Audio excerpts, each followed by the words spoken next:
Hello दोस्तों, welcome to my YouTube channel में आप सभी का हार्दिक स्वागत है।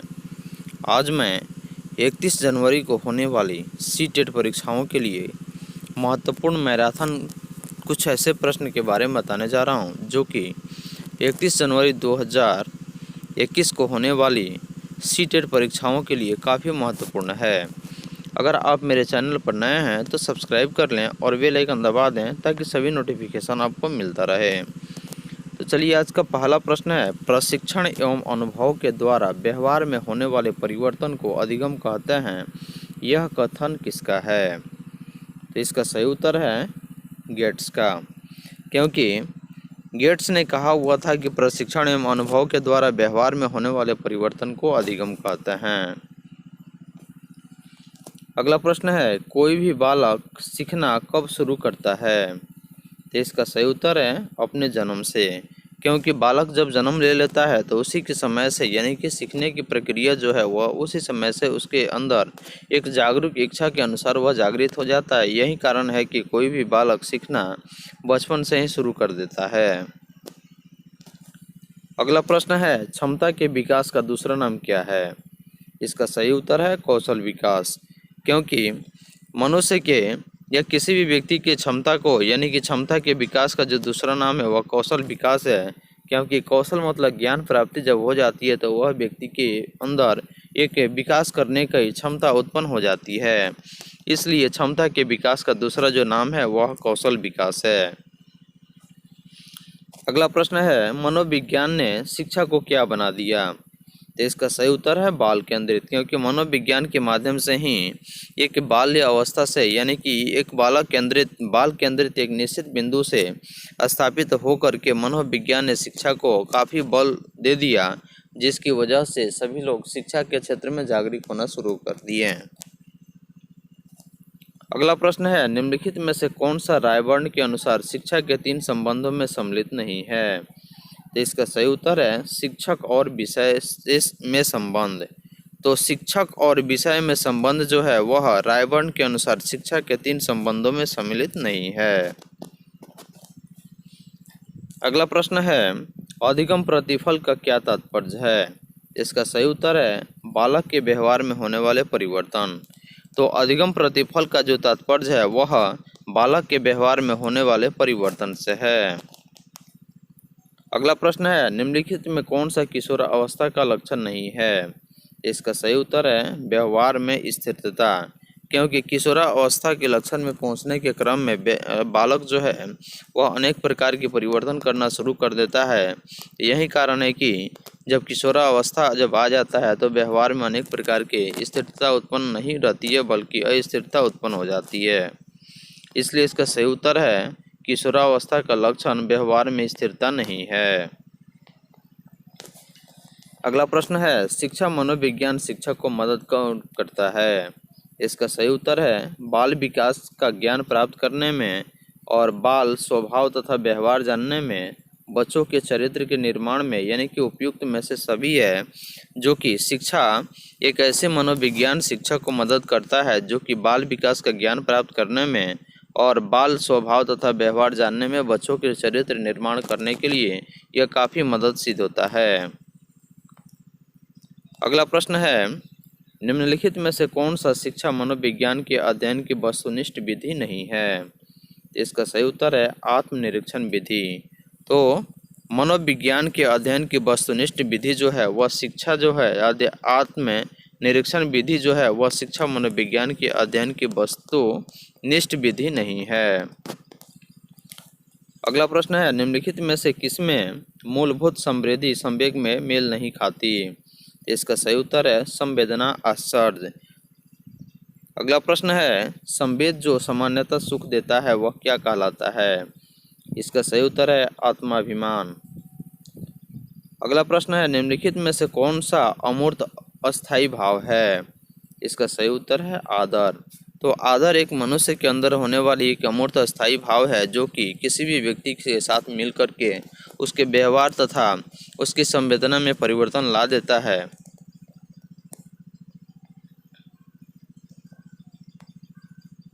अगला प्रश्न है,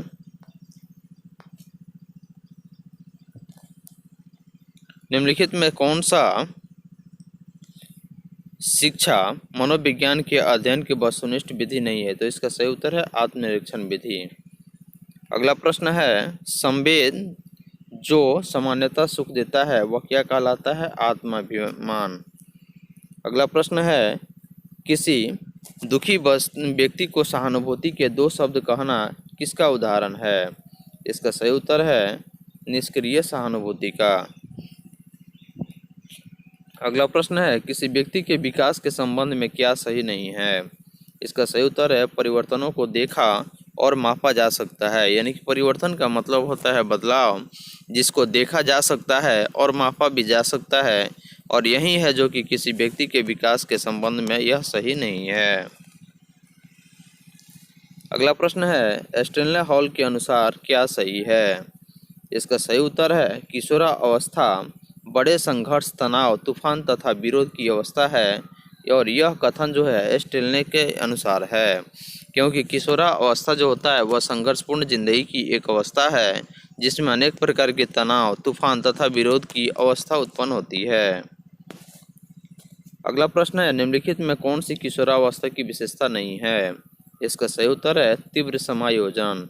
तो तीव्र समायोजन जो है वह एक किशोरावस्था की विशेषता नहीं है। अगला प्रश्न है, थकावट और बीमारी जैसे कारक मुख्य रूप से प्रभावित किसको करते हैं? इसका सही उत्तर है बच्चे के शारीरिक विकास को। तो थकावट और बीमारी जैसे कारक जो हैं वह मुख्य रूप से बच्चे के शारीरिक विकास तथा बच्चे के शारीरिक विकास और थकावट जो है वह मुख्य कारक के रूप में प्रभावित करते हैं। अगला प्रश्न है, सीखना विकास की कौन सी प्रक्रिया है, यह किसने कहा था? इसका सही उत्तर है वुडवर्थ। तो वुडवर्थ ने कहा हुआ था कि सीखना जो है वह विकास की एक प्रक्रिया है। अगला प्रश्न है, निम्नलिखित में से कौन सा सीखने के संबंध में सही नहीं है? इसका सही उत्तर है सीखना बिना किसी उद्देश्य के भी हो सकता है, क्योंकि सीखने की एक कला होती है जो कि किसी भी व्यक्ति को एक विशेष के रूप में नहीं बल्कि सिर्फ सीख करके ही एक उद्देशिका के रूप में सीखा जा सकता है, और यही कारण है कि सीखने का संबंध सीखना बिना यानी कि सीखना बिना किसी उद्देश्य की भी हो सकता है। निम्नलिखित में से कौन सा अधिगम एक मुख्य थार्नडाइक है? इसका सही उत्तर है अभ्यास का नियम, क्योंकि अभ्यास करने से, कोशिश करने से बार बार कोई भी वस्तु आसान हो जाती है। तो किसी भी काम को करने के लिए कोई व्यक्ति अगर अभ्यास करना शुरू करता है, यानी कि परिश्रम, अभ्यास, कोशिश करना शुरू करता है, तो वह किसी भी काम को सफल कर सकता है। अगला प्रश्न है, निम्नलिखित में से कौन सा प्रभावी अधिगम का अवरोधक नहीं है? इसका सही उत्तर है अधिगम परिस्थिति। कंप्यूटर की किस इकाई में जटिल गणनाएं करने की क्षमता होती है? इसका सही उत्तर है केंद्रीय प्रोसेसिंग इकाई। तो कंप्यूटर की जो इकाई है उसमें जटिल गणनाएं करने की क्षमता नहीं होती है, और यह स्थिति जो होती है वह केंद्रीय प्रोसेसिंग इकाई में होती है। अगला प्रश्न है, निम्नलिखित में से कौन सी शिक्षण अधिगम सामग्रियों से संबंधित एक गतिविधि सहायक सामग्री नहीं है? इसका सही उत्तर है ओवरहेड प्रोजेक्टर। यानी कि ओवर हेड प्रोजेक्टर जो है वह एक शिक्षण अधिगम सामग्रियों से संबंधित एक गतिविधि सहायक सामग्री नहीं है। अगला प्रश्न है, कक्षा कक्ष में संप्रेषण का यानी कि कौन सा प्रकार है? इसका सही उत्तर है शाब्दिक अंतःक्रिया और अशाब्दिक अंतःक्रिया दोनों जो है जो कि कक्षा में संप्रेषण का प्रकार है। अगला प्रश्न है, अनुदेशन का प्रणाली उद्गम क्या है? यानी कि अनुदेशन का प्रणाली उपागम क्या है? इसका सही उत्तर है समस्या केंद्रित। अगला प्रश्न है, समूह विधियों द्वारा सीखने के उदाहरण कौन से है? इसका सही उत्तर है जैसे वाद विवाद विधि, कार्यशाला विधि और विचार गोष्ठी विधि। यानी कि यह सभी है जो कि समूह विधियों द्वारा सीखने का एक महत्वपूर्ण उदाहरण है, और यही कारण है कि समूह सीखने की जो कला होती है वह समूह से ही सीखा जा सकता है। अगला प्रश्न है, समायोजन में संदर्भ में निम्नलिखित में से क्या सही नहीं है? इसका सही उत्तर है निरंतर चलने वाली प्रक्रिया नहीं है, क्योंकि समायोजन के संदर्भ में कोई भी प्रक्रिया जो है वह लगातार यानी कि लगातार चलने वाली प्रक्रिया नहीं है। अगला प्रश्न है, अधिगम को प्रभावित करने वाले पर्यावरणीय कारकों में से कौन एक है? इसका सही उत्तर है सामाजिक परिवेश, क्योंकि अधिगम को प्रभावित करने वाले पर्यावरणीय कारकों में से एक जो है सामाजिक परिवेश है, जो समाज में रहने वाले लोगों की हाव भाव, बोलचाल, भाषा के अनुसार वह उसका विकास करता है। और यही कारण है कि अधिगम को प्रभावित करने वाले पर्यावरणीय कारकों में से एक सामाजिक परिवेश जो है वह काफ़ी महत्वपूर्ण माना जाता है। अगला प्रश्न है, निम्नलिखित में से कौन सा मानसिक रूप से स्वस्थ व्यक्ति का लक्षण है? इसका सही उत्तर है सहनशीलता, आत्मविश्वास, संवेगात्मक परिपक्वता, यानी कि ये सभी। यानी कि किसी भी व्यक्ति में मानसिक रूप से स्वस्थ व्यक्ति का लक्षण वह है कि वह किसी भी बात को सह ले और आत्मविश्वास के साथ, यानी कि संवेगात्मक परिपक्वता का अर्थ होता है कि वह पूर्ण रूपेण हो, किसी भी काम को करने की क्षमता उसमें पूर्ण रूप से हो। ऐसी स्थिति में मानसिक रूप से स्वस्थ व्यक्ति का यह महत्वपूर्ण लक्षण है। अगला प्रश्न है, निर्मितवाद के संदर्भ में कौन सा कथन सही है, कौन सा कथन गलत है? तो इसका सही उत्तर है ज्ञान का संचरण आवश्यक रूप से शिक्षण द्वारा किया जाता है। यह कथन गलत है, क्योंकि नवीन ज्ञान का सृजन पूर्व ज्ञान के आधार पर होता है और अधिगमकर्ता ज्ञान का सृजन कर सकता है। अधिगमकर्ता स्वयं के अधिगम के लिए सक्रिय और उत्तरदायी होता है। अगला प्रश्न है, कक्षा में परस्पर संवाद, यानी कि परस्पर एक दूसरे से बातचीत करने में उभयचर, यानी कि उभर कर आना चाहिए। इसका सही उत्तर है विचार, क्योंकि कक्षा में एक दूसरे के साथ बात विवाद करके, यानी कि संवाद करके ही उसके विचारों को प्रकट किया जा सकता है और उस संवाद के माध्यम से उसके विचार की हाव भाव को समझा जा सकता है। अगला प्रश्न है, छात्र की विद्यालय उपलब्धि किस पर निर्भर करती है? इसका सही उत्तर है स्वप्रत्यय, बुद्धि, रुचि तथा अभिप्रेरण पर छात्र की विद्यालय उपलब्धि निर्भर करती है। अगला प्रश्न है, बुद्धि का द्विकारक सिद्धांत किसने दिया था? इसका सही उत्तर है स्पीयरमैन ने। तो बुद्धि का द्विकारक सिद्धांत स्पीयरमैन ने दिया था, क्योंकि बुद्धि के माध्यम से ही कोई भी व्यक्ति अपनी जीविका को आसानी से चला सकता है। संप्रेषण का क्या कार्य है? इसका सही उत्तर है सूचना का आदान प्रदान करना, शिक्षा एवं प्रशिक्षण, उत्प्रेरणा, यानी कि उपयुक्त सभी इसमें सही है, क्योंकि संप्रेषण का कार्य जो है वह सूचना का आदान प्रदान, शिक्षा एवं प्रशिक्षण, अभिप्रेरणा, यानी कि सभी से है। अगला प्रश्न है, कक्षा कक्ष शिक्षण होना चाहिए, कैसी होनी चाहिए? तो इसका सही उत्तर है संवाद मूलक होनी चाहिए, क्योंकि कक्षा कक्ष में एक दूसरे के संवाद मूलक होने के बाद ही एक दूसरे की शिक्षा कोई भी बालक शिक्षक के संवाद से या बालक के संवाद से कोई भी सीख सकता है। अगला प्रश्न है, किशोर किशोरियों के संदर्भ में सर्वोत्तम समूह चयनित कीजिए। इसका सही उत्तर है तार्किकता, अमूर्त चिंतन और निर्णय शक्ति। यह एक ऐसी शक्ति है जिसके माध्यम से किशोर किशोरियों के संदर्भ में सर्वोत्तम समूह चयनित होता है। अगला प्रश्न है, किसी कार्य को करने की विशिष्ट क्षमता को क्या कहते हैं? इसका सही उत्तर है अभिज्ञता। तो किसी कार्य को करने की विशिष्ट क्षमता को अभिज्ञता कहते हैं।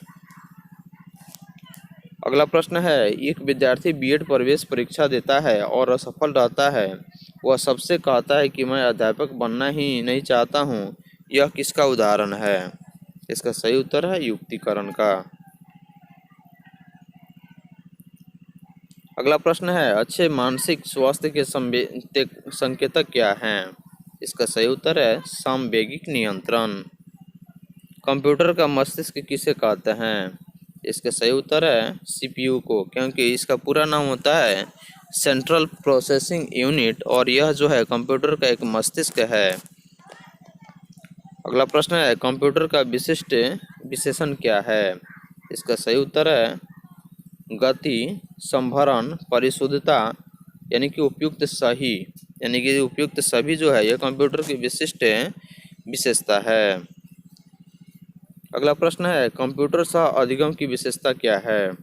इसका सही उत्तर है शिक्षक का शिक्षण कार्य आसान हो जाता है, पाठ्यक्रम आसानी से पूरा हो जाता है, प्रतिभाशाली बालकों के लिए उपयोगी होता है और विद्यार्थी अपनी गति से सीखते हैं। यानी कि इसका सही उत्तर होगा उपयुक्त सभी।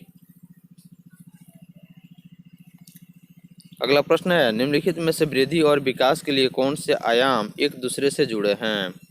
इसका सही उत्तर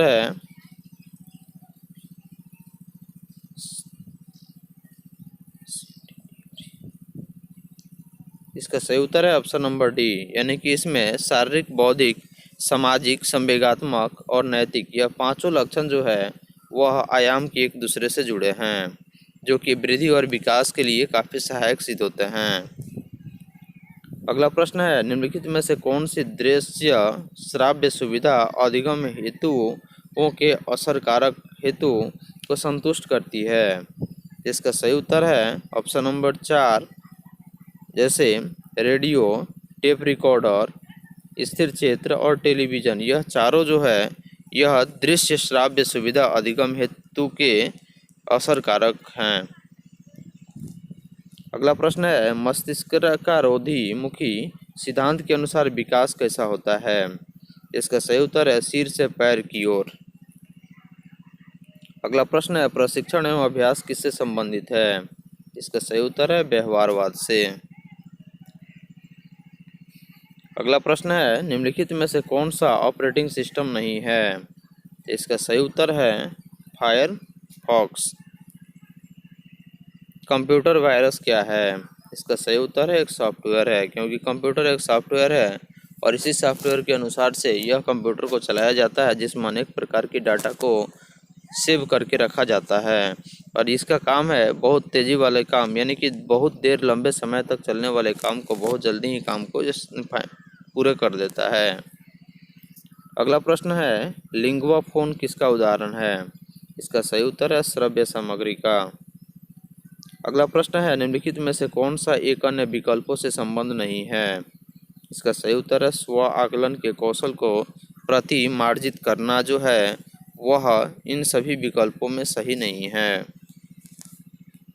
अगला प्रश्न है, निर्देशन और एवं अधिगम के बीच की समानता कैसी होती है? इसका सही उत्तर है दोनों छात्र केंद्रित होनी चाहिए और यही दोनों छात्र केंद्रित होने के कारण ही निर्देशन और अधिगम के बीच की समानता को पूरी की जाती है। अगला प्रश्न है, निम्नलिखित में से समस्या समाधान को क्या बाधित नहीं करता? इसका सही उत्तर है मोर्चाबंदी। अगला प्रश्न है, निम्नलिखित में से किस अवस्था में बालक अपने समकक्षी वर्ग के सक्रिय सदस्य बनते हैं? इसका सही उत्तर है बाल्यावस्था, क्योंकि बाल्यावस्था ही एक ऐसी अवस्था है जिसके माध्यम से कोई भी बालक अपने समकक्षी यानी कि साथ पढ़ने वाले वर्ग के सक्रिय सदस्य बनते हैं। अगला प्रश्न है, क्रिया प्रसूत अनुकूलन में पुनर्बलन किस पर निर्भर करता है? इसका सही उत्तर है अनुक्रिया की प्रकृति पर। अगला प्रश्न है, निम्नलिखित में से कोहल वर्ग के नैतिक विकास के सिद्धांत की अवस्था कौन नहीं है? इसका सही उत्तर है संवेदी प्रेरक। अगला प्रश्न है, सहयोगशील अधिगम में अध्यापक की जिम्मेदारी कैसी होती है? इसका सही उत्तर है पर्याप्त संसाधन सामग्री एकत्रीकरण की, समूह रचना निर्धारण की और बैठक की उपयुक्त सुविधा प्रदान करने की, यानी कि उपयुक्त सभी जो है यह सहयोगशील अधिगम से में अध्यापक की एक जिम्मेदारी होती है, क्योंकि बच्चा के मतलब कि सफल बनाना एक सहयोगशील अधिगम में अध्यापक की पूर्ण जिम्मेदारी होती है। कक्ष संप्रेषण कैसी होनी चाहिए? इसका सही उत्तर है छात्र केंद्रित। बालक का मस्तिष्क स्वास्थ्य निर्भर किस पर करता है? इसका सही उत्तर है विद्यालय पर, परिवार पर और समुदाय पर, यानी कि उपयुक्त सभी, क्योंकि बालक के मानसिक विकास से और मानसिक स्वास्थ्य जो है वह परिवार, विद्यालय और समुदाय पर पड़ता है, क्योंकि इन्हीं के माध्यम से बालक के जो मानसिक विकास जो होता है वह सफल होता है। अगला प्रश्न है, प्रतिरक्षा प्रक्रिया क्या है? इसका सही उत्तर है प्रतिरक्षा विवाद का साधन। निम्न में से कौन सा तत्व संप्रेषण का तत्व नहीं है? इसका सही उत्तर है संप्रेषण का नियोजन। अध्यापक के व्यक्तित्व के विकास में कौन बाधक तत्व है? इसका सही उत्तर है कल्पना शक्ति का अभाव। अगला प्रश्न है, कंप्यूटर सहायता प्राप्त अधिगम का क्या लाभ है? इसका सही उत्तर है, विद्यार्थी अपनी गति के अनुसार सीखता है। अगला प्रश्न है, मानव संस्कार अथवा क्षमता परिवर्तन जो धारण किया जा सकता है तथा जो वृद्धि की प्रक्रिया के ऊपर आरोपित नहीं है, यह कथन किनका है? इसका सही उत्तर है गेने का, क्योंकि गेने ने कहा हुआ था कि मानव संस्कार अथवा क्षमता परिवर्तन जो धारण किया जा सकता है तथा जो वृद्धि की प्रक्रिया के ऊपर ही आरोपित नहीं है। अगला प्रश्न है, निम्न में से कौन सा समूह सॉफ्टवेयर का है? इसका सही उत्तर है MS Word, Photoshop, MS Excel. यह कंप्यूटर का एक भाषा है और यही का भाषा जो है वह एक समूह सॉफ्टवेयर का है। अगला प्रश्न है, किशोरावस्था में मानसिक या बौद्धिक विकास कैसी होती है? इसका सही उत्तर है, बहुत शीघ्रता से एवं बहुत अधिक मात्रा में जो है किशोरावस्था में मानसिक या बौद्धिक विकास होता है। अगला प्रश्न है, शिक्षा में ICT के उपयोग के संदर्भ में कौन सा कथन गलत है? इसका सही उत्तर है, अध्यापक की आवश्यकता नहीं रहेगी। अगला प्रश्न है, किस अवस्था में बालक में परामर्श शिक्षा अत्यंत सक्रिय होता है? इसका सही उत्तर है, किशोरावस्था में। अगला प्रश्न है, अभिक्रमित अधिगम मॉडल के जनक कौन हैं? इसका सही उत्तर है स्किनर। स्व प्रत्यय कहाँ विकसित होता है? इसका सही उत्तर है स्वधारणा एवं लोगों की धारणा से।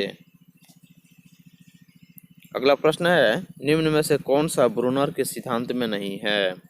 इसका सही उत्तर है ज्ञान की अपर्याप्तता की जांच है, जो कि ब्रूनर के सिद्धांत में सम्मिलित नहीं है।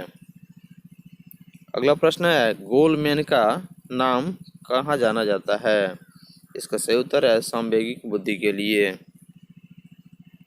ब्रूनर के अनुसार निम्न में से कौन सा शिक्षण सिद्धांत नहीं है?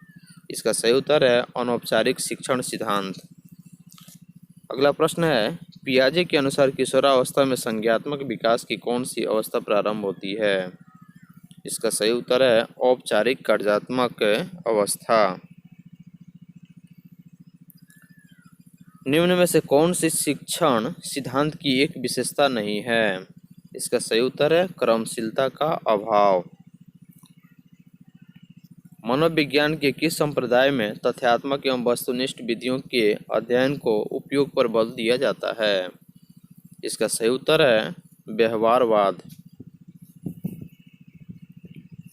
कुसुमायोजित व्यक्ति कौन कहलाते हैं? एक वैसा व्यक्ति जो अधिकतर अनुचित ढंग से द्वंद्वात्मक स्थिति का सामना करते हैं और समाज विरोधी गतिविधियों में सहभागिता करते हैं और द्वंद्व को दूर करने में असमर्थ होते हैं, ऐसे ही व्यक्ति को एक कुसुमायोजित व्यक्ति कहे जाते हैं। इसलिए इसका सही उत्तर होगा ऑप्शन नंबर डी, यानी कि उपरोक्त सभी। अगला प्रश्न है, समस्या समाधान स्थिति के लिए संज्ञानवादी कौन मानते हैं? इसका सही उत्तर है इनमें चिंतन प्रक्रिया होती है।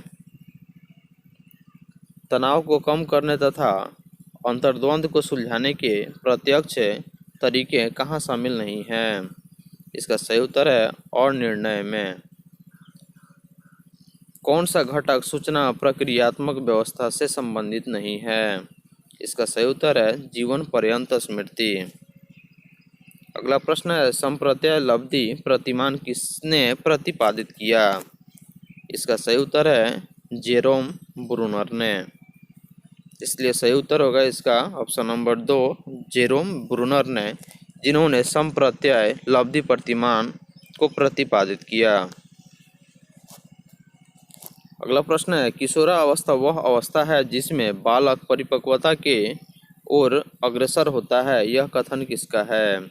इसका सही उत्तर है स्टेलनी, हरलॉक और जेरसील्ड। ये तीनों व्यक्ति नहीं है इसमें शामिल जिन्होंने कहा हुआ था किशोरावस्था है वह अवस्था है जिसमें बालक परिपक्वता की ओर अग्रसर होता है, यह कथन, यानी कि इसका सही उत्तर होगा ऑप्शन नंबर डी, यानी कि उपयुक्त में से कोई नहीं। आगमन चिंतन के विकास के लिए श्रीमती टाबा ने कौन सी युक्ति नहीं सुलझाई? इसका सही उत्तर है दत्तावलोकन। अगला प्रश्न है हार्डवेयर उपागम का आधार क्या है? इसका सही उत्तर है अप्लाइड इंजीनियरिंग। अगला प्रश्न है ज्ञान विद्यमान है, विश्वसनीय है तथा इस ज्ञान को प्राप्त करना ही एक अधिगम है, कौन सा संप्रदाय इस कथन को स्वीकार नहीं करता है? इसका सही उत्तर है संरचनावाद। अगला प्रश्न है संवेगात्मक बुद्धि को लोकप्रिय बनाने का श्रेय किसे जाता है? इसका सही उत्तर है डेनियल गोलमैन को। तो डेनियल गोलमैन जो है वह संवेगात्मक बुद्धि को लोकप्रिय बनाने का श्रेय कहा जाता है। अगला प्रश्न है किशोरावस्था बड़े संघर्ष, तूफान, तनाव या झंझावत की अवस्था है, यह किसका कथन है? इसका सही उत्तर है स्टिल ने का। तो स्टिल ने ही कहा हुआ था कि किशोरावस्था बड़े संघर्ष, तूफान, तनाव या झंझावत की अवस्था है।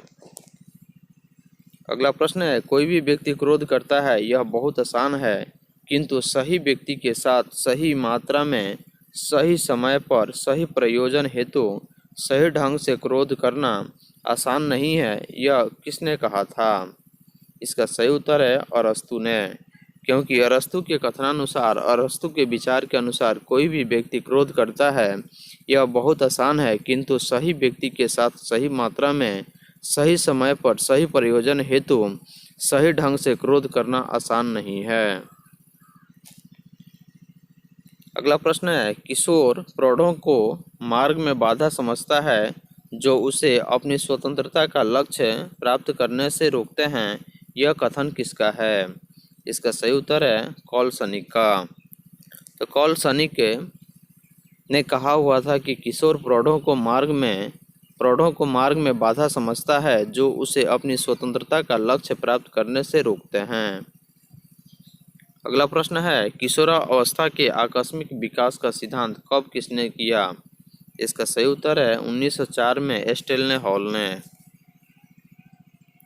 अगला प्रश्न है बुद्धि इन 4 शब्दों में निहित है, ज्ञान, आविष्कार, निर्देश और आलोचना, यही 4 ऐसे शब्द हैं और यह कथन किस मनोविज्ञान का है? इसका सही उत्तर है अल्फ्रेड बिने का, क्योंकि अल्फ्रेड बिने एक ऐसे मनोवैज्ञानिक थे जिन्होंने कहे हुए थे कि बुद्धि जो है वह 4 शब्दों में निहित है, यानी कि 4 शब्दों से समाहित है। पहला जैसे ज्ञान, आविष्कार, निर्देश और आलोचना, और यही चारों शब्दों के संग्रह से बुद्धि का निर्माण हुआ है। यह कथन अल्फ्रेड बिने जैसे महान मनोवैज्ञानिक का है। किस विधि में उद्दीपन अनुक्रिया के मध्य होने वाले संबंधों का अध्ययन किया जाता है? इसका सही उत्तर है प्रयोगात्मक विधि, क्योंकि किसी भी विधि को पूर्ण रूप से उसकी जानकारी प्राप्त करने के लिए उसका प्रयोग ही सबसे ज़्यादा जरूरी है, क्योंकि प्रयोग करने के बाद ही उसका प्रतिफल की प्राप्ति हो जाती है। यही कारण है कि प्रयोग विधि के माध्यम से ही उद्दीपन अनुक्रिया के मध्य होने वाले संबंधों का अध्ययन किया जाता है।